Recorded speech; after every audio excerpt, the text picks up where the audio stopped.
Hi, Hey, Tammy. Welcome to the Off-Road Insiders podcast. It's Episode number 19. 19. Wow, time goes by fast. We're coming up. That means we're coming up on a year, right? 24 should be a year, right? Twice a month times 12. Yeah, because it was June. Math is hard. I know. Don't do math in public. What was it Josh always said? I was told thered be no math. Right. Exactly. On the other show. Exactly. Oh, how you been, Tammy? I've got my hat on because it all of a sudden yesterday it got so cold, and so I'm wearing my hat. Where I live here in the apartment, they turn the heat on only when it's above a certain temperature for 3 days in a row. So if there's one day, which was yesterday and today, that it's like 19 out, Wow, it's a little chilly. So you got to break out all the blankets and Yeah. the hoodies and whatever. Yeah, and sometimes it's chilly at the shop in certain sections of the shop. Yeah. Well, So, I mean, a garage or a workshop is a really expensive thing to heat and cool. Correct. So I can understand especially that. when you're up and down with the garage doors. So my mechanic, I hit their office and the work bays are on the same heating system. So if he gets the work bays warm enough that it's comfortable, the office is like a sauna. Oh. And vice versa. If the office is comfortable, the work bays are too cold. So yeah, him and his wife run the place. So I think they're constantly at odds as to which part of the building has to be comfortable. Right. And sometimes the mechanics, they're moving around so much, they get hot even when you're like, it's not hot, but they're working. So I did spend this weekend. I got a new product, kind of, sort of. With my blog. A refresh. Call it a refresh. So I get these marketing companies reach out to me for my blog, and they're like, hey, we'll pay you if you post, put this link in your blog, or hey, this company wants you to test out their product. And I'm like, sure. And so it was Under the Sun Inserts. I'm like, oh, I know them. I met them when I was on the Jeep Talk Show. And so they wanted me to do a little video and a blog post on their inserts, their grill inserts, and their aluminum. And you can paint them whatever design you want. And I used to have the purple flag, and I kind of miss my purple flag. It got left behind in Colorado. I'm sure it's been thrown away. But anyway, this time you can get 2 different designs on 2 different sides. And so here I'm going to show you. Let's see if I can do this. Cross my fingers. Yeah, there's technology. Yes, the purple flag. Ignore my rusty bumper. And then this is my favorite. The mountains with the compass. Yeah. So that's what I'm sporting right now on my Jeep. Hide. So anyway, I did a short little video. There's not really much you can say because that's like the easiest mod on the planet. I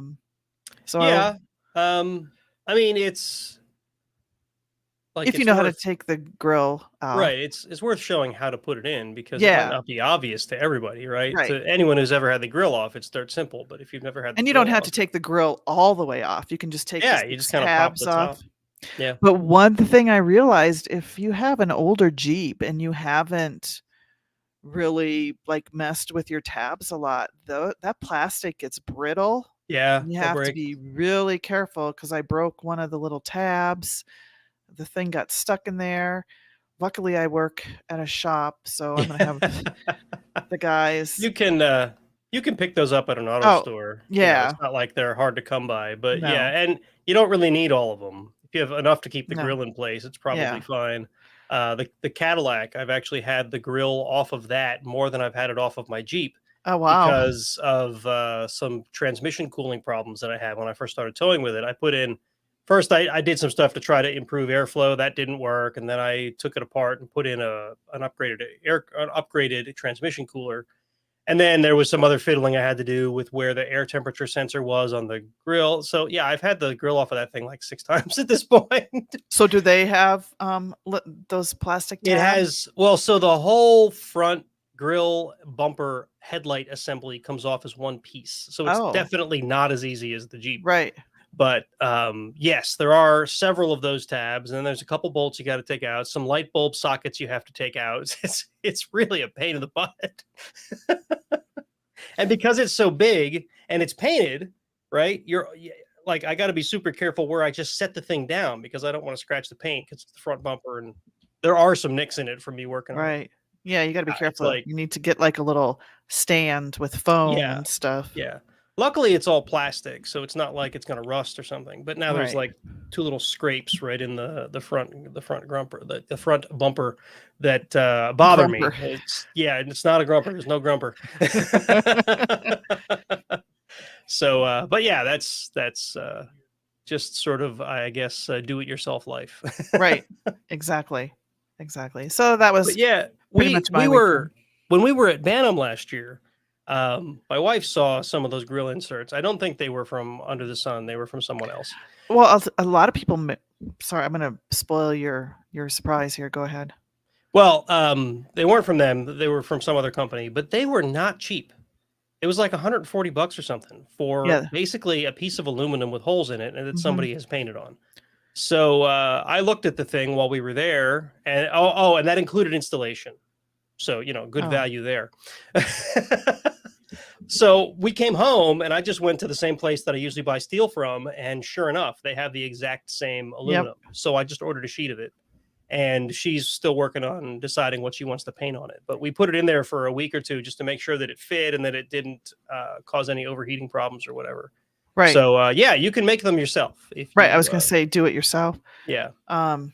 If you're artistic, mine would just be. That's the key. It's all purple because that's the key, right? Right.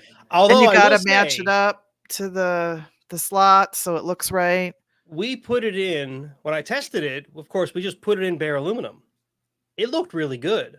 Just because of the silver accent to the orange color of the Jeep, it looked really good just like that. But she wants to put sunflowers on it. So I painted the thing black for her, and she's going to paint her sunflowers on it. That would be really cool. So yeah, that's the whole theme of her Jeep. She's got sunflower seat covers and sunflower steering wheel cover and a big sunflower on the hood. And yeah, I really don't feel great when I drive that Jeep. Yeah, I was gonna say, people probably look at you like, oh, look at who is that guy? Yeah. So anyway, I know they have grill inserts.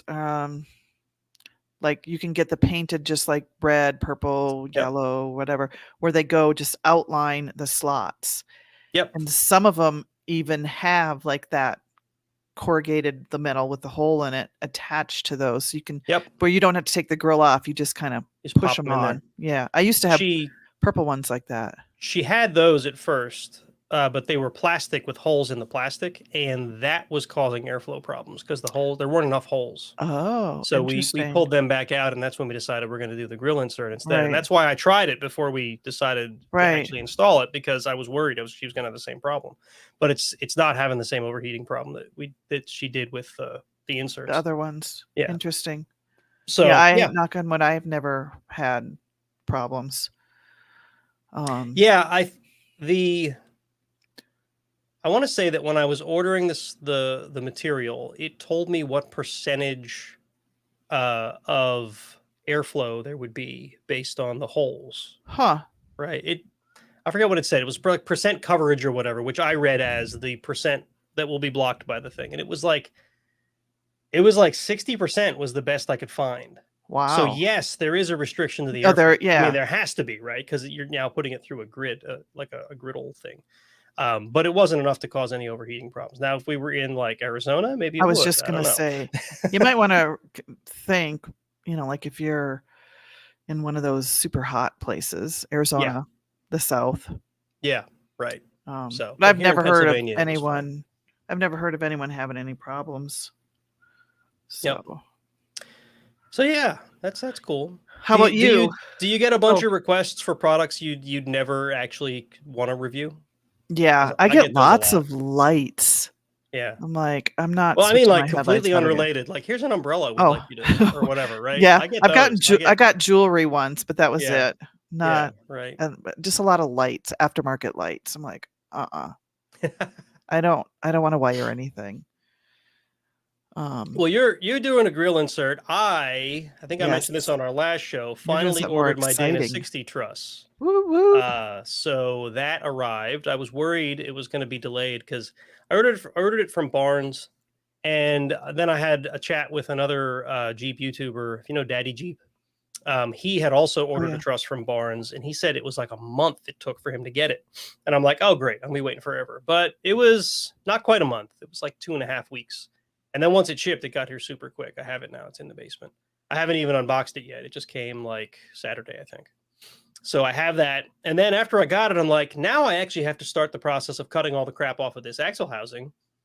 Maybe when I ordered the truss, I also should have ordered all the consumables that I'm going to need to do the cutting. So now I ordered all those. I got to wait for them to come. Yep. So I got like a bunch of cutting discs for the grinder. I got some consumables for my plasma cutter. I have no idea if I'm going to need the plasma cutter for this or not, but I figured it can't hurt to have them.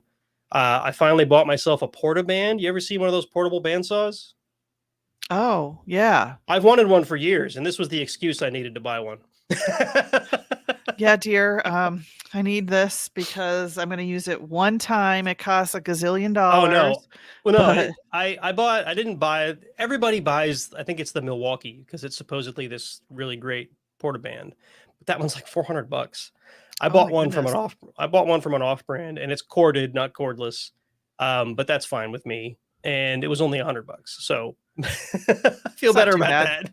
Right. At least it wasn't like 500 and some. Yeah, right. And what else did I get? Oh, I've wanted a grinding hood for years. I had safety goggles I've worn when I do grinding and cutting, but I've had a couple close calls where stuff had bounced around the goggles, so I decided it's time for a full hood Oh, for metal really? cutting and stuff. So I got one of them from the same place that I got the cutting discs from. Benchmark abrasives, if anybody's curious. I've used them for bulk stuff for years, and I like their stuff. So Well, you'll have to, as you go along, take pictures so we can see your progress. yeah, well, I don't know if I'm going to do a full length video on this. I might. A lot of people have done that. So I don't know that I'd really be contributing to the overall good of things because this is the first time I've ever done this level of work to an axle housing. So you ever get that? Like you're filming a thing and you're like, I don't know what I'm doing. Why am I making a video? Right. Like I'm figuring this out as I go. Right. Unless there's So we'll no see. one else that has a video out there, because you're competing against so many other Yeah. people. And this is such a common swap. The Super Duty 60 is such a common swap nowadays that I don't know. I'll probably make shorts or some sort of content because just do reels. it's what I do, but reels. So And then take pictures for us so we can absolutely be curious to see your progress. A lot of the materials came today, or not materials, but the stuff I was just talking about. So I'm happy about that, but still waiting on the rest of it. Yeah, I'm hoping maybe by next weekend or so I can get started on this. We'll see if that actually pans out time-wise. Well, you'll have to be doing Easter egg hunts, right? Oh, that's right. It is Easter. So I guess I won't be starting next weekend. Yeah, sorry. Sorry to burst your bubble. Ruining my projects with holidays. Come on. Yeah, you have young kids. I know how it goes. Yeah. Easter egg hunts. So anything else? Yeah. No, I think that's about it. I got sick on my trip, like I always seem to do. If you remember, I was going to San Diego. We talked about that last time. Did you? I got a cold and I was sick after I got home. So last weekend was like a waste. So that was kind of a pain in the butt. I got to tour the USS Midway. If you've ever been, I've driven by it. Yeah, I've driven by it. That was pretty cool. We my boss, who was also there with me, is a National Guardsman, and he also is kind of a U.S. Naval and Army history buff, right? So he and I toured the Midway together. So between him and the people that actually worked there, I probably got like the most background. I can't even remember half the stuff they told me about. Right. Like we'll just say that it was very informative. It was a fun day and a lot of good conversation with these guys. Most of the people that work there also served on the Midway or on similar ships, or at least Huh. they served in the Right. Navy, right? So these are like old retired folks who spend their days telling people about how it was to actually serve on the ship. It's really fun. If you're ever in Yeah. San Diego, go check it out. It was a good time. Yeah. I've been on a lot of ships when you have young boys and you travel, you're in Virginia Beach. Oh, we got to go here. Charleston. Oh, we got to go here. Yeah. You know, so I've been on lots of U.S. Navy ships. Yeah. I've even been on them when I worked in the news. I got to go out in the Charleston Harbor and we had to climb up the ladder onto a ship for some news story. I don't remember why. And here's the Oh. little tugboat and the ship going at the same speed. And I'm looking Ah. down like I could die, but I didn't. Looking up at this enormous ship. Right. Like, holy crap. And I'm carrying my gear and yeah, that was a Wow. long time ago. That's crazy. So yeah, so that's what I've been up to. All right, folks, remember, if you want to watch this thing live, you should go subscribe to us on YouTube, find the Off-Road Insiders podcast. You can find links to all the places that you can follow us and subscribe and whatever at offroadinsiders.com. You can find us on Facebook and on Instagram. If you want to reach out to us, like say you have a suggestion for the show, or you have a comment, or you just want to say hi, offroadinsiders@gmail.com. And while we're live, recording live or going live, and you can talk to us there's a little chat room and we can chat back and forth. Yeah, we love the interaction. We'd love to have, I mean, we have a couple regulars, Mike and videos, and wasn't there one more that was coming? Oh, we see Nikki G sometimes. Yeah, there was one other person. I can't remember now. Sorry. So thank you to all of you that show up. But we would love to see a lot more liveliness in the chat. So come listen to us live. Roughly every other Monday. We try to keep a good schedule there, but sometimes things happen and we have to bump. Life gets in the way. Yeah. Yeah, but if you pay attention to our social feed, except for today where I didn't actually share anything about the show until about 2 minutes before we went live. That's Sorry, okay. guys. It's been a busy week. This is our hobby. Yeah, this is a hobby, not a job. We don't get paid enough to do all our duties. Some of them have to slide. Wait, you get paid? Yeah. I actually have to pay to do this. No, I get paid comments. Yeah. Comments are my pay. All right. So, community corner time. Yay, my favorite. The Onyx Off-Road Build Challenge has restarted. I mean, I feel like it was only yesterday that they finally finished up the Onyx Off-Road Build Challenge from last year, but they've already started this year's. Did you follow it all last year? No, I didn't. You were talking about it though. I think after one of the shows you were sharing about it and I can't remember why. So the concept is that so Onyx Off-Road, if you're not familiar with them, they do one of the mapping apps that are getting to be more and more popular within this sport. And they last year decided to do a build challenge where they set a budget. It's one of these, right? They give you a budget and you have to go buy the vehicle and modify it within budget. And then they have a series of challenges that you have to do. And you get points for the challenge, including whether you stayed under budget or whether you went over budget and, you know, all the usual things that they score you on. And then the winner got to go on Ultimate Adventure with the Ultimate Adventure folks last year. And last year's was Bleep and Jeep. So Colt and Matt from Bleep and Jeep built an S10 pickup, like an 80s era S10 pickup. The thing was crazy, right? So yeah, they built that and they won. Dirt Lifestyle built a Lexus / Toyota, right? The Toyota is a Lexus. Who else was in it? Rudy's Off-Road Design, rad. They were part of it. Holly Fowler was in it until she hurt her back. Who am I missing? There was another one. Wasn't there another one? It was just the three of them. Might have been just the three of them. Anyway, it was interesting to watch last year, although there were some weird... There was also a voting mechanic, right? Where the votes are really what decided who got to go, right? So you had to go vote for who you wanted to see. Anyway, they started again this year. There's more teams this year. They're bringing crazy vehicles. There's an AMC Pacer. There's a Jaguar XJ. Jaguar XJ? Yeah, so Bleep and Jeep, who are famous for building XJs, right? So Jaguar makes an XJ6. It's not a SUV, it's a car, it's a Jaguar, right? They Huh. bought one of those. That's what they're going to build for this challenge. Um, there's an old Willys, which I'm excited to see what happens with that. There's a Dirt Lifestyle is taking his J10 pickup and putting it on a Dodge diesel frame, and that's what he's going to bring to the challenge. There's like some big Dodge delivery truck that looks like a literal cardboard box on a frame. So It's going what to be is interesting this year. so what is their budget? I don't know. I don't know. So Uh-huh. Onyx hasn't kicked it off yet, so they didn't really share the details. But some of the Mhm. creators that are involved have started to share footage. So that's the only reason I know that it started. So Hmm. Onyx Off Road should kick it off soon, I would think, since other people are already talking about it. Right.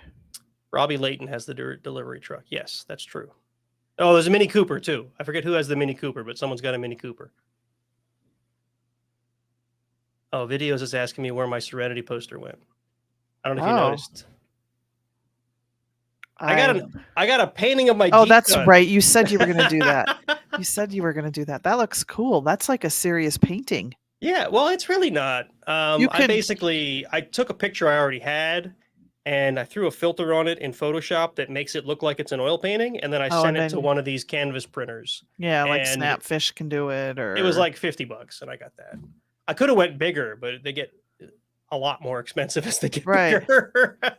I might just have to do that. So I thought it was cool, and I thought it was more fitting for this show. And So then I could get I something usually for. Ooh, I have a hard time pointing. I could If you get can- something for my wall. if you can see the frame right there next to my recliner, Yes, I can. that's How- the Serenity poster. How can you point like that? It's a talent. I don't know. Oh, there. I have to turn and look. I can't do it backwards because I'm Yeah. like, what? Where? Huh? And then let's see. Oh, the other thing from the community is footage from the off-road games that's hosted by Matt's Off-Road Recovery. That's starting to surface, although none of the official stuff has yet. Again, I think it was Bleep and Jeep, I think, shared some. So that was the one we talked about a couple weeks ago, where big off-road YouTubers are being paired with big automotive and other Yes. YouTubers Yep. together to try to compete in these challenges where, you know, the off-road YouTuber has to let the other YouTuber drive their rig, right? So this should be interesting, I think. It looked like there were a lot of channels there. So I think a cool one would be like an overlanding cooking one, and get a chef and There you get go. an overlander and have the overlander be the chef and the chef be the driver. There you go. And try to navigate. That would be funny. There you go. You'd and- end up with Gordon Ramsay yelling at you at your campsite. What are you doing? You're terrible. You need to put more salt in there. It's not shite. enough. It's not enough. So, Anyway, tonight's topic is another like last minute, which I don't mind these last minute topics. Shh, Tammy, don't admit that it's last minute. I know. Just say this is our topic. We had this planned. I know. Yeah. I can't, because they don't know. We're going to talk about mechanics and how to try to find, a trusty mechanic. And that's important, right? Because I would argue anybody that knows how to turn a wrench with enough patience can install a lift. But are they qualified to install the lift just because they can install the lift? Right. Right. And I know a lot of people in the off-road world, Toyota guys, Jeepers, Bronco guys, a lot of them work on their own rigs. Mm-hmm. They do their own stuff.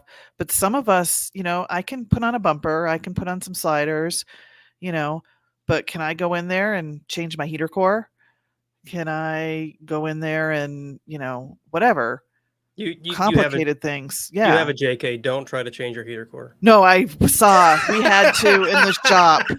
Oh my God. I was looking at it for the wife's guy. JK because I was worried her heater core is starting to get clogged. No. And I'm like, oh my God, really? Why did they do that? So I posted a reel about that, and you see Daniel, you had to take the whole dash apart. Yeah. And so, of course, there's all the keyboard warriors like, oh, that's not how you do it. There's a simpler way. You just go in under the glove box and you Yeah. cut So, something and you put yep. some new. And somebody goes, yeah, that's the difference between a certified real Yes. mechanic and a shade tree mechanic. Yes. So, So that may save you a ton of time, but an actual shop can't do that. They can't right, cut corners. They exactly. have to do it according to Correct. the book. Because if Correct. they went in there and cut supports out of your dash to get the heater core out, and then you found out later, you might sue their ass. Right. And that's okay if that's what you want to do to your own vehicle. If Right. you want to have your neighbor Joe, who is, a shade tree mechanic, or he just works in his garage, that's your choice.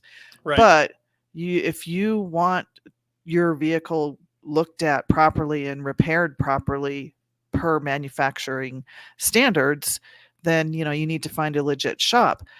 But there's so many bad apples out there giving people bad names. It's hard to really, how do you find a trustworthy shop? So that's kind of what we're going to talk about And I would say today. you've got some firsthand experience here, right, Tammy? Yeah, I've seen both sides of it.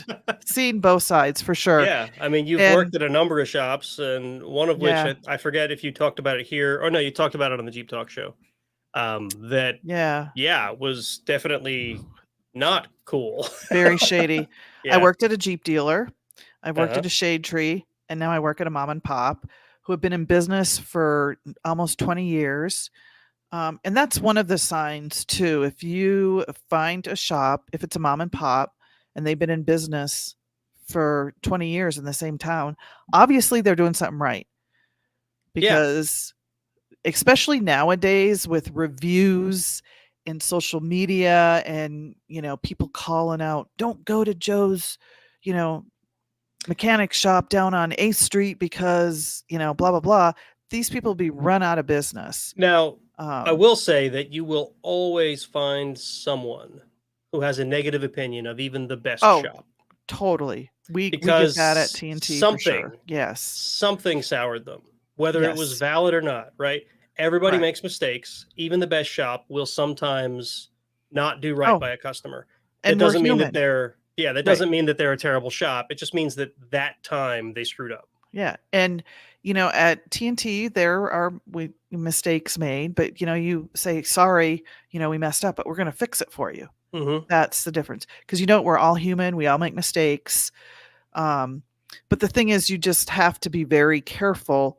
Even I've found out the past week, you even need to be careful of used car dealerships because these guys go to auctions and get these, wrecked cars Mhm. and they'll put them on their lot. They'll just like shine them up and spit shine them. And we And had somebody bring in a car from a used car dealer for us to check it over. We put it on the lift and we're like, holy, all those plastic, the newer cars, you have the plastic fender mhm, wells and the plastic this and that. None of it was there. And there was like, it got in an accident. And we said, right. you cannot buy this. So they took it back to the used car dealer and they showed them pictures like, look. And they're like, oh, crap. They don't even notice it. So, Sometimes they don't know, sometimes they do, and they're just right. really good at lying. Correct. Some states they're required to tell you, some states they're not. Hmm. My dad actually, excuse me, he bought 20. What is his year? I forget now. It's an 05, 04 Wrangler, Hmm. manual transmission. The thing looked great. I even went and looked at it with him, right? And it's in pretty darn good shape. He bought it. Found out a year later it's got a reconstructed title. Oh, He didn't even know. Now, it's a fine Jeep, right? He lucked out. Whoever it is that repaired it or reconstructed it did a pretty good job. But after we found out, I'm like, aren't they required to tell you that? So he looked into it, and sure enough, they're not. They don't have to now tell you. what would entail a reconstructed title? Like, Uh, what would re- that? Reconstructed is so if a vehicle is in an accident, to the point where it's totaled. Right. The insurance company then pays out the owner. The insurance company takes possession of the Jeep or the vehicle, and then they do whatever they do with it. Usually it goes to like a salvage yard. Then it's classified as a S title, which is salvage, right? Which means you cannot drive it on the road. However, a mechanic can then buy that from the salvage yard and they can repair it to within factory specifications. Then it has to go through an inspection process. Right. And then it can be classified with an R title, which says it's a reconstructed vehicle, which Huh. should mean it's perfectly fine to drive on the street. Right. However, 100% depends on who did the work. Oh, Like totally. I wouldn't really be afraid of a Jeep with an R title as long as you trust the guy that did the work. However, the fact that no one told him it had an R title until he was going through like, I remember, I don't know why it didn't come up when he put insurance on it because it should have then. But yeah, he had it for a couple months before he found out. And yeah, they didn't have to tell him. As long as it was certified and classified as reconstructed, it's safe to sell. They don't have to tell you. Wow, that's crazy. Yeah, at least in Pennsylvania. Other states, I Yeah. think there's laws that I'm say sure you have to tell them. I'm sure there's laws. Every state is different. Yeah. So, but that's the reason you get the VIN when you're looking at a car and you run it through Carfax. Even if you run it through the free Carfax, I think it'll tell you if there's any bad marks on the title. Sometimes that's as simple as they missed an oil change. Sometimes it's as terrible as it's reconstructed or something. Then you got to buy the report to really get it. But this isn't necessarily about mechanics at this point. This is about buying a used vehicle. Right. Which, the reason I brought up used car dealers is that's another place where you can have bad mechanics working on. Yes. And not necessarily bad mechanics, or where these used car lots are taking, less expensive ways to fix something that if you took it to a trusty mechanic who is going to do steps A through Z and do all of them instead of skipping all the middle. So kind of the same mechanics in auto shop or auto. There's a reason that used car dealerships sometimes get a bad name, right? Like generally, if I were to call you a used car salesman and you were a person that worked in sales, you'd probably take offense to that. Yes. And there's a reason for that. It's because used car salesmen are seen as shysters, right? Yes. Sometimes they're not, sometimes they are, but there's enough of them out there, right? That the stereotype is out there, right? And that's because of this exactly. Right. They'll go find a vehicle.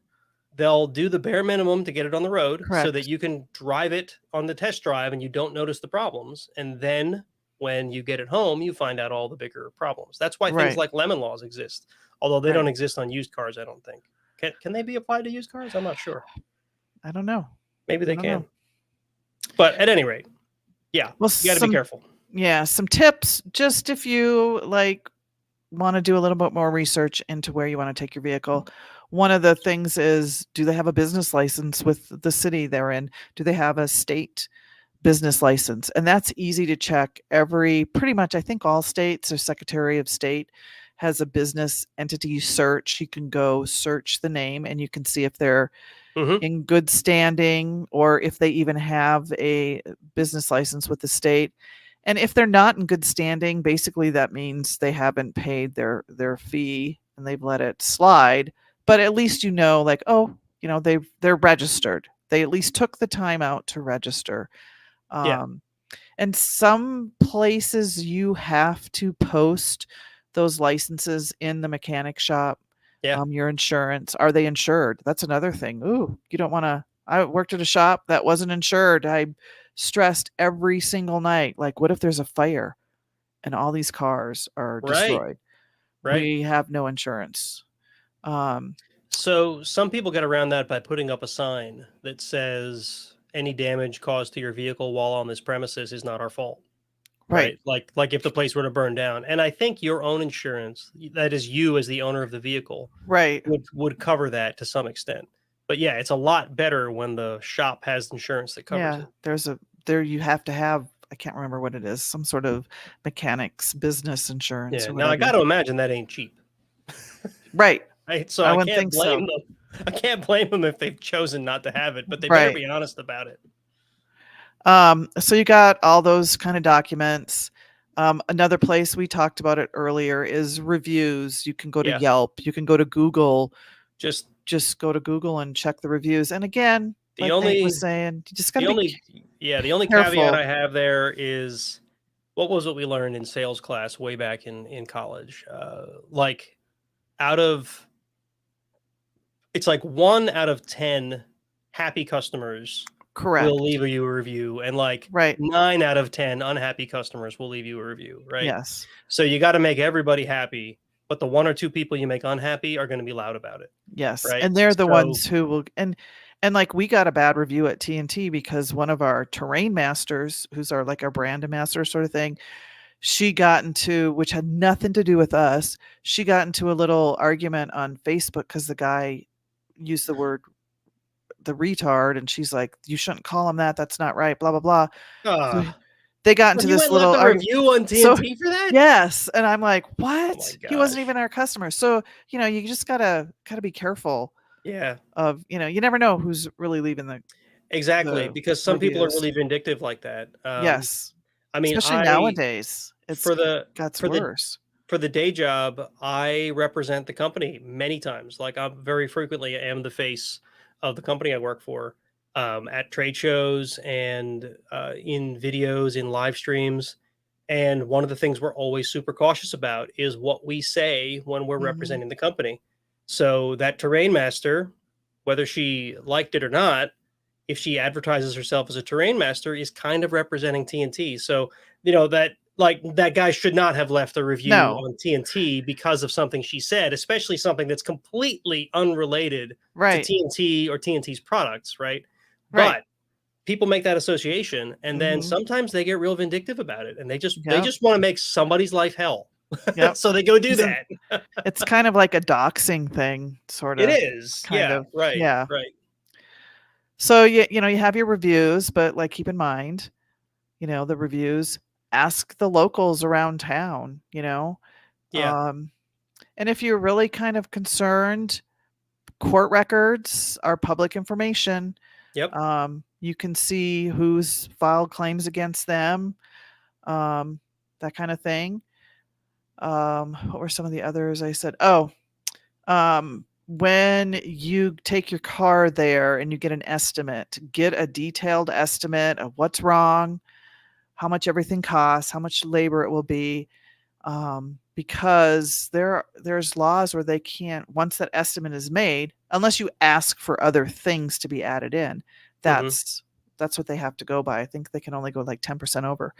But like No, I didn't know there was a law governing how much. I I'm always the if you the go way to it's Walmart always if you go to the way it's Walmart, they yeah, go have ahead. little, sorry, you have what are they called? The little in the office section, they have like little receipt books, and on there it Yep. even says that, Hmm.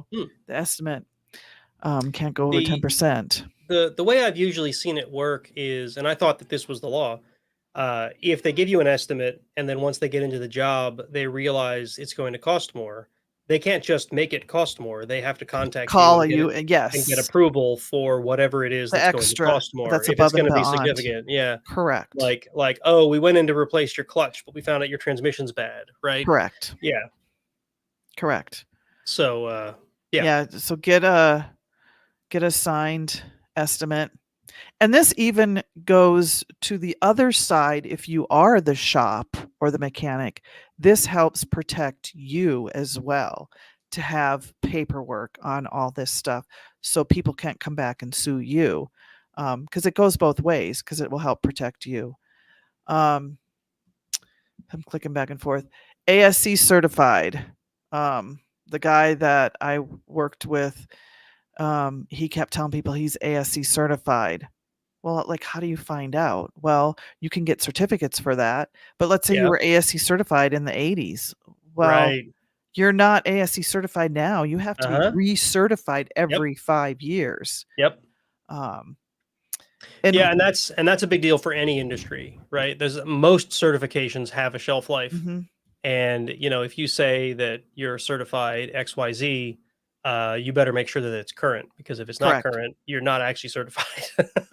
And I know Napa, like TNT Customs is a Napa Auto Center. Hmm. And Napa is very stringent with their certifications. And if you're a Napa Gold, you can know that Napa has done their research on these shops, and that's legit. So that's another way if they're a Napa. And like I said, if they've been in business for several years, you obviously know that they're good. And another Yep. way is, are they working on fleet cars? Is Blue Yeah. Federal Credit Union taking their cars there to get them fixed? Is the local taxi company taking their cars I to get them fixed? when I replaced the transmission in the LJ, I ended up, instead of having a shop do it, I did it at home, which I don't know if I actually saved any money doing that or not. So word to the wise, just to let a shop do it. It's a pain in the Mhm. ass. But anyway, the guy that I got the transmission from was a transmission shop. And when I went there to meet the guy and talk about like what options I had, I noticed that he was working on US Postal Service vans. Yep.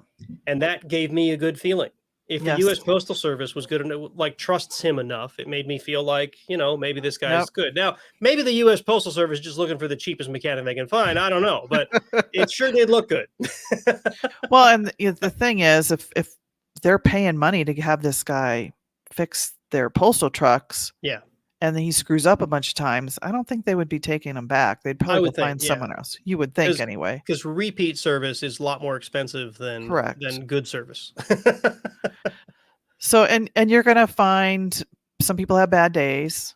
You're gonna find, shops going, they're hiring mechanics and they may think they have a good one and they don't. So, you just have to be patient. And just like with the reviews, you're gonna get some bad. You're gonna get probably more, like you said, 9 out of 10 bad ones are gonna give Yeah. a review when 1 out of 10 good ones aren't. So But the other thing I would mention is if you have a good experience with somebody, leave a review. yes, I Because agree. that helps them so much. Like you have no idea because everybody's so negative, and this isn't Mhm. new. I know it feels new, but everybody's been negative forever. It's just the way humans are wired. If you have a bad opinion of someone, you want to tell it to everybody. If you have a good opinion of someone, you might tell a couple people. But Right. if you feel like you were wronged, you like shout it from the freaking rooftops. So every time you have a good experience Experience. with a business, share it. I don't care if Yeah. it's because you went to Dunkin' Donuts and they got your order on time and it was right. Leave a review, right? Yeah. Like that's good. It especially helps folks in service industries like auto mechanics because Mhm. again, it's so easy for an auto mechanic to do the best job he thinks he can do and still miss something because cars are complicated, right? Yes. um, People come in with vague requests like, oh, when I turn right at 36 miles per hour, the car makes a funny noise. And then the mechanic is expected to just like No, know I what's know. wrong and find it in this first try and fix it. And that's hard to do. And Anyone we who's get ever people, worked on a car knows yeah. that. Or it's What the funny, hell is that people screen? call in and are Well, I like, don't know. "Hey," yeah, they call Like, you and I'm like, "I don't know. Bring it in." yeah, right. So, So just keep that in mind when you're looking at reviews. The mechanic I use, this was a year like 20 years ago. I was looking for a shop that would inspect my Jeep. In Pennsylvania, that's a harder task than you might think. The Jeep was not crazily built. It had 33-inch tires. They stuck out an inch from the oh fender no. flares. Yeah, that's not And good in I Pennsylvania. One year, I could not find a shop that would inspect it. I went to 4 different shops, and all of them, before they even took it in the garage, said, you're gonna have to fix those tires first." I was broke. I couldn't just go out and buy other tires to put on the Jeep to Mhm. get it inspected. That's what a lot of people do in this state.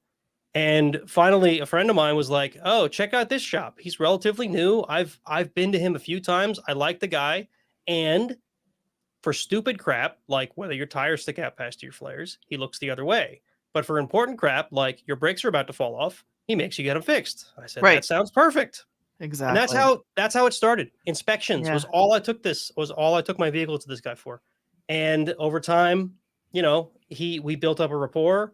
Anytime there's a job I can't fix, I take it to him because I trust the guy. And that's not an easy thing that I can just tell you how to go find, right? Yeah, yeah.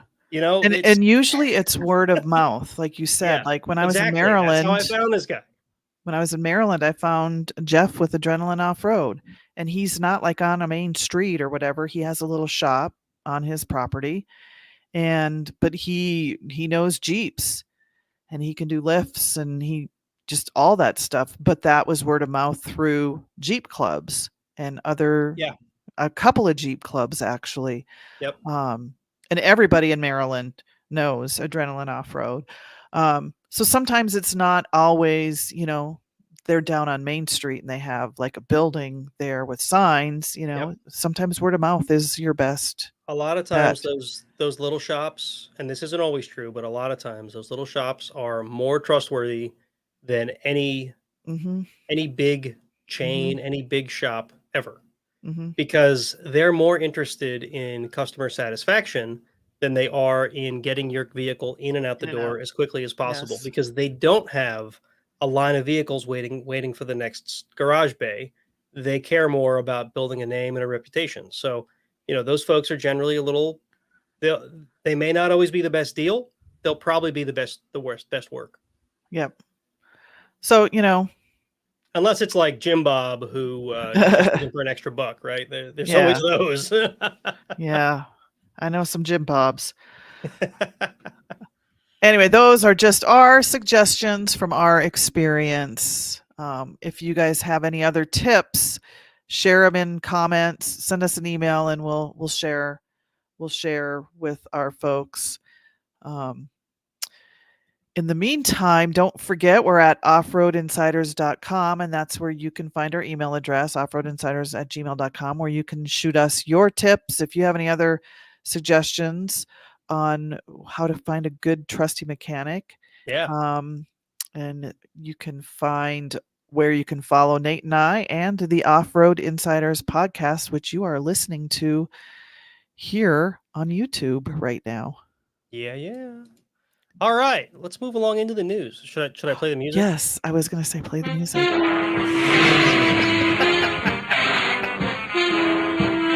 All right, is this a thing now? We're gonna play I Get love Smart when it. we go into the news from Yes. now on. Ask other Jeepers who they use video says. Yes, that's kind of what we're talking about. Off-road clubs, Yep. ask around. Yeah, that's Yep. definitely a valid point. All right, so we're into the news. The first article I dug up here is from MI Tech News. Driving Michigan Technology. I don't know. I've never heard of this website before. And to be honest, Tammy, I know you love the AI. I I know know. you welcome our robot overlords, but read this article and tell me that this was not generated by a computer. Oh, it's It's funny. terrible. I have AI like generating stuff for me, and Yeah. I'm like, what is this? And they are half the time they're wrong, especially on Jeep stuff and So off-roading stuff. hopefully this article's not Yeah. wrong, but it sure looks like it was spit out by an AI and nobody really fact checked it. No, and because it like repeats sentences and there's wording that's just weird. Maybe it's translated from Japanese. I don't know. Anyway, you got to be careful nowadays now when you're yeah, reading stuff, people. That's why you kind of got to go to podcasts for your news, real people. right, Well, because we're not we going to know if we're always right all the almost time. get it right. So Japanese electric pickup. Yeah, Japanese electric pickup takes aim at Ford's F-150 Lightning. Now, if you read the article, you're going to find Oh, that the headline is a little bit overblown. It is taking aim at the Ford F-150 Lightning, but not in the US. yeah, it repeats the The first sentence. sentence is repeated. It's like, what? Did no one copy edit this thing? And get this. When is the last time you heard from Isuzu? The 80s, They maybe? were big in the 80s and Yeah. 90s. I think they might still make like delivery trucks in the US, but I don't think I've seen a passenger vehicle from Isuzu in a decade or two. But anyway, Isuzu is making this electric pickup. It looks And cool. it does look kind of neat. Yeah. But yeah, it's meant to compete with the F-150 Lightning in foreign markets, not in the US. So does that mean it'll come to the US? I don't know. But I thought it was interesting anyway, mainly because it's Isuzu and I haven't heard from them forever. But yeah, it's called, let's see, the D-Max Yeah. BEV. I don't know what BEV stands for, but they make reference to a what was the other brand? Was it the Tacoma? No, the Toyota Hilux. They made a reference to a Hilux BEV. So it's EV probably stands for electric vehicle, but what's B? Big? It's big. It's a Big big electric electric, vehicle. yeah, yeah. I'm like, I was looking through the article. I'm like, it doesn't say. They don't say. That's another Yeah. thing that I hate when they use an acronym and don't call out what it means. Like So XJ, and well, we know better. CJ stands for something. YJ doesn't. Video says that it's better electric vehicle or Yeah. batter. He actually says batter. Maybe it's Batter, made of yeah. cake batter.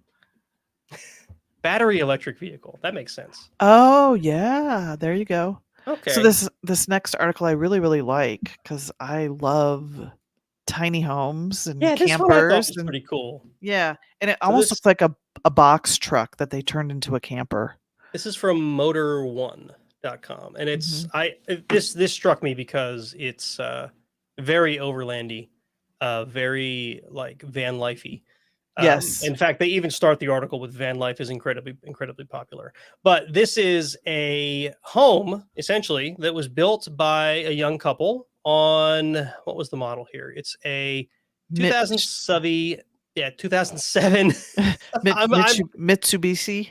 Mitsubishi. I just Fuso. munged a number and a Yes. word in my head.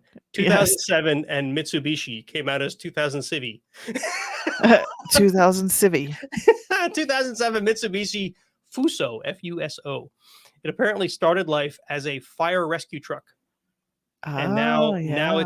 it's their house. They basically gutted or not I gutted. want They to see the removed. inside. I guess you got to watch the Yeah, video. you'll have to watch the video to see the inside. It's actually done pretty nicely. It feels like less like an overland van and more like a small camper. Yeah, 'Cause it kind of looks military-ish yeah, is if it was colored like camo or whatever. but they put a little lift on it. It's got 37-inch tires. It's got four-wheel drive. That's And yeah, pretty the cool. front of it looks very much like a delivery box truck, and the Uh-huh. back of it, well, the back of it also looks like a box truck, except it has windows and a door and stuff. And But they little have, like cubby holes. yeah, they have the inside. There's like nicely padded furniture and a bed, and there's even like their breakfast area can fold into a guest bed. I don't know how often they have visitors, but Right. whatever. They thought ahead to have a guest bed. There's like a little counter with an induction stove. They decided to go with an electric induction stove instead of a propane stove, just because they decided that their solar power was more reliable than having to make sure they had propane on hand, which makes sense. It even has a microwave. They said that they frequently make like meals that are large enough that they have leftovers that they store, so they use the microwave to heat up the leftovers. Cool beans. That's pretty cool. So yeah, this is their little home away from home. I guess it may be their home. Period. I didn't watch enough of the video to tell if they also have a home, but I got the feeling that this is it. This is where they live. That would be my dream. But I got to be honest, right? I watch videos like this, and this is getting to be really common. People living out of vehicles, sharing their life on YouTube. How in the hell are people affording this? No, exactly. Like, what am I doing wrong? Well, I mean, some of them have so many followers now that their YouTube money is probably paying for Yeah, but their life. we've both built YouTube channels. You know that Mhm. isn't easy. No, it's Like, not. did and again, I don't know anything about these people. Maybe they started small and they Well, had day jobs and they yeah. just grew into it. I don't know, but Well, I yeah, know Dan Grech, he's the Jeep guy that went from yeah, Alaska down and then he did Africa. yep. And what he does is he would work for a year or two and he actually wrote a book on how to spend as little money as you can while you're living and working so you can save that money so you can go on a 2-year adventure around the coast of Africa. Yeah, he wrote the road The chose road me, shows me. Yeah, and I don't know I remember hearing about that. if that's in his book or not. I think he has another book that talks about how to budget and be minimalistic. I don't know if it's the same thing. I can't remember now, but Yeah. Now, like obviously, I've got kids to support at this yeah, point, and so it's not like I could just up and do this. right. But And I don't know that I would want to be honest. I've done plenty of camping and whatever, and it's always nice to have a nice stable home to come home to, in my Yeah, opinion, right? right. But It's not for everyone. when I see what they put into this vehicle and how nice it is inside and how much money it must have cost to do it, and they have these mountain bikes that they take for like day expeditions. The You see the big door on the Mhm. back, Mhm. that's a little garage where they store their bikes, Oh, huh. right? And the bikes themselves are probably I'm several sure. $1,000s Yeah. each. Because you ever look at the price of a mountain bike? They ain't cheap. No, they're not. They're not. By the way, I got to meet Dan Grech. He was my my idol, I guess, or my mentor. He is like who pushed me into taking that month-long trip. Oh, that's cool. Yeah, so I got to meet him on that month-long trip. Great down to earth guy. He is so inclusive of everybody, and he's so nice and kind. You should check him out if you're listening and you've You never heard of him. Yeah. you kind of have to be easygoing and Mhm. likable to do what he does, I would think. Mhm. Like that's got to be a bonus to your personality. Yeah. And I got to go in his Jeep, and he's a great guy. We had dinner with him, and then there was a rooftop tent rally in Virginia that year in 2019 um, that Oh, we cool. hit. So yeah, that was really cool. The Aussie accent is nice to listen to as well too in the Oh, I know. videos. Yes, that's true. I had a big crush on him. Um, Aussie accents, and yes. I like Irish accents. I don't know. Yeah. I had a boss once that had an Irish accent, and just like he could be ripping you a new one, and it You're was just like, still like you're like, oh yeah, wow, yeah. That's that really was very nice. pleasant to listen to. Sorry, I'll do better. Yeah. So I know we're at the top of the hour here. Yeah, we have just two left. So I think we should save this next story to be our topic for the next episode We can because do that. there's a little controversy on who was the real creator of the first Jeep. Really? Yeah, there's actually three auto people were involved in that. Not auto people, auto Yeah. industry. Yeah, auto It was companies. Ford, Willys Overland, and Bantam. Bantam. Yeah. Yeah, But who got the contract? Who really did the design? So I don't know. That's just that's a suggestion. that on the other side of my wall here. Uh-huh. That's the original. Not the Oh. original. It's not the original. It's a reprint of the original design of the military Jeep. Well, there's 3 designs, did you know? Oh, I'm sure there's more than one, but I think that was the one that was accepted and like accepted by the U.S. government. Because there were each That or I've been company. totally scammed, and that's just BS. I But well, I think we should talk about that So next anyway, the next folks, show. we're kind of burying the lead here. The next Yes. article was about the history of Jeeps, only Yes. because I had come across it in my search, and I just wanted to call it to people's attention. But sure, we can absolutely Yes. talk more about that on our next show because that's fun. Because then we can sit and argue and fight. I don't know if there'll be that much. People love when you fight. Okay, we can fight it if it'll bring in the ratings. We'll fight. Okay. No, you're wrong, Nate. No, Yeah. Tammy, you're wrong. Oh, Nate and Tammy are fighting. Did you listen to that episode? All right, our last episode is kind of sad. News story. Yeah. It's sorry. Our next news story is kind of sad. Oh. It's from Autoblog. Stellantis, which, Yeah. if you're unaware, is the company that was formed when I never pronounced this right. Pugo, Oh yeah. Pujo. It's Puegot. Yeah, all I Right? know is Yeah. they made terrible transmissions in Jeep YJs early on. That's the only thing I know about Peugeot, and they're French. Anyway, they merged with Fiat Fiat. Chrysler Yeah. in what is it, 2021, 21. and Mhm. Stellantis was born. So Stellantis is what owns. Okay, Jeep. videos says it's Chrysler. pronounced Peugeot. Oh, Okay, Peugeot. it includes Peugeot and Poo, Fiat. which supports my opinion of their transmissions. Anyway, they're laying off 400 employees. Aw. Are Are they laying them off in So if you Auburn Hills? if you read the article, they talk about the electrification of vehicles. They talk about how the problem with the electrification of vehicles is currently that the price point for US manufactured vehicles is too high. Hmm.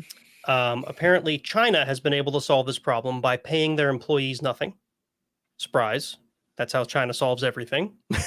They pay terrible wages and they build stuff in terrible Hmm. working conditions. In the US, things are more expensive because we actually pay people.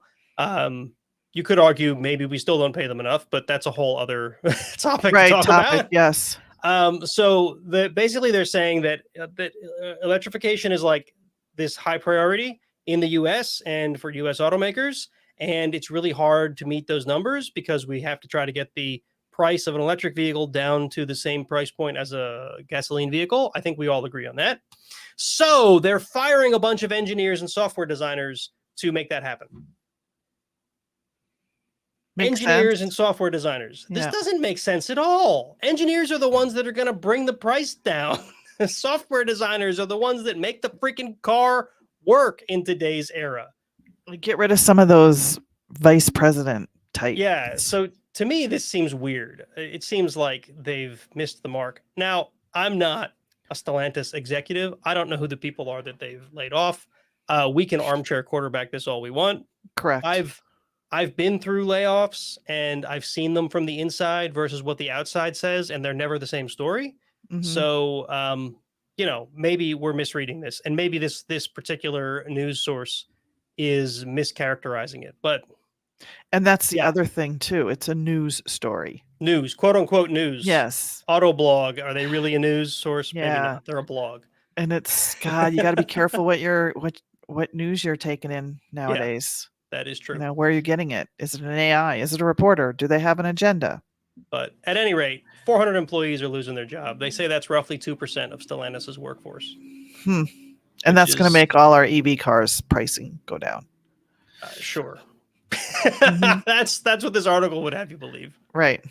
Yeah. So anyway, that's it for the news. Peugeot. So I'm going to practice this now. Peugeot.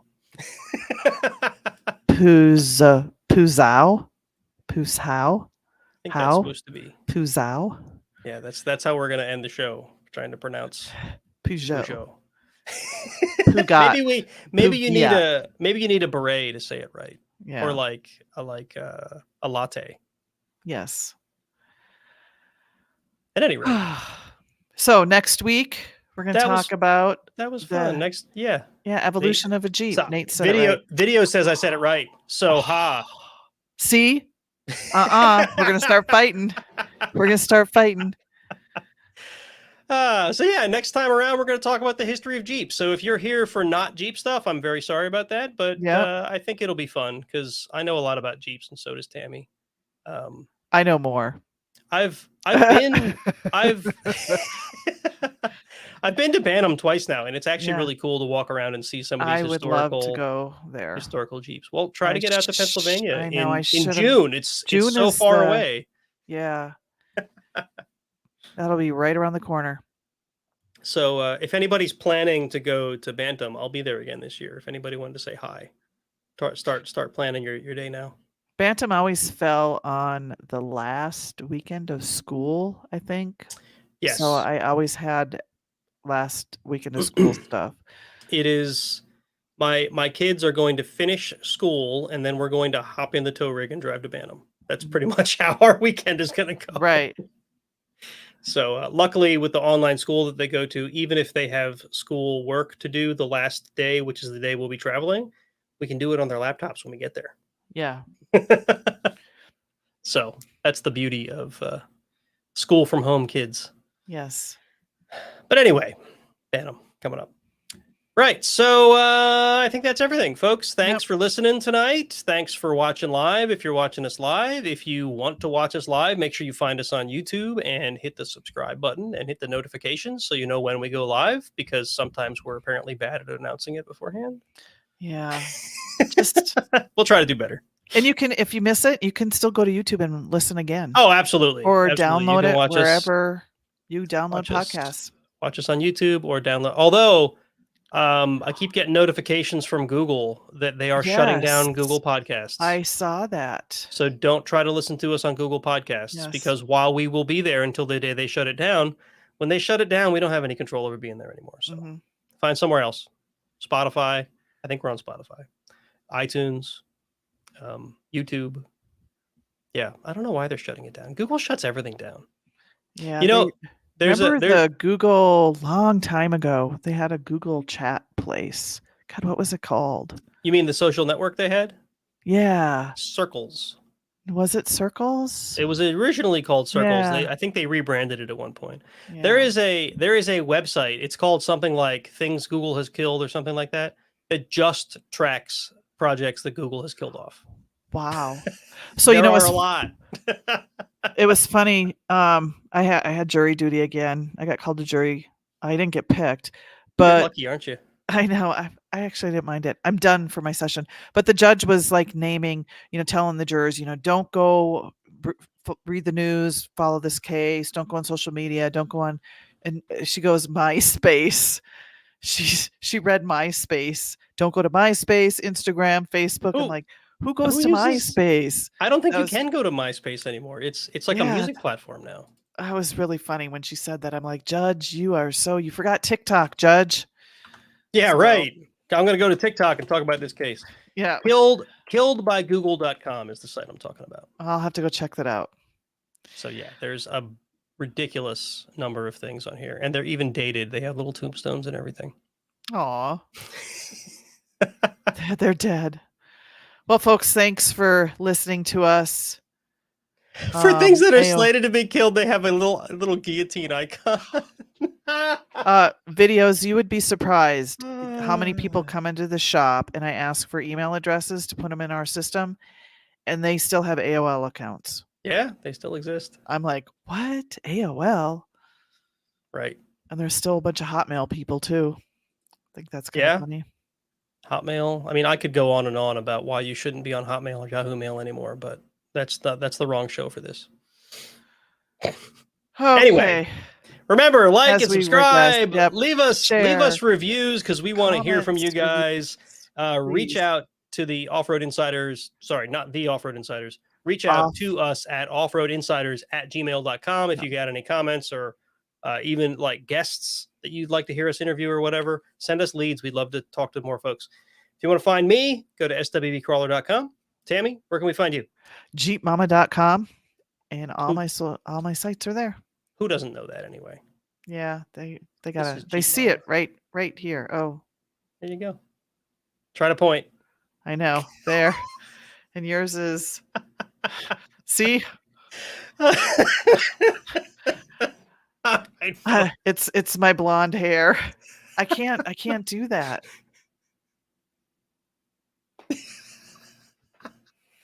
All right, folks. Have a great one. We'll see you in 2 weeks. This is getting red.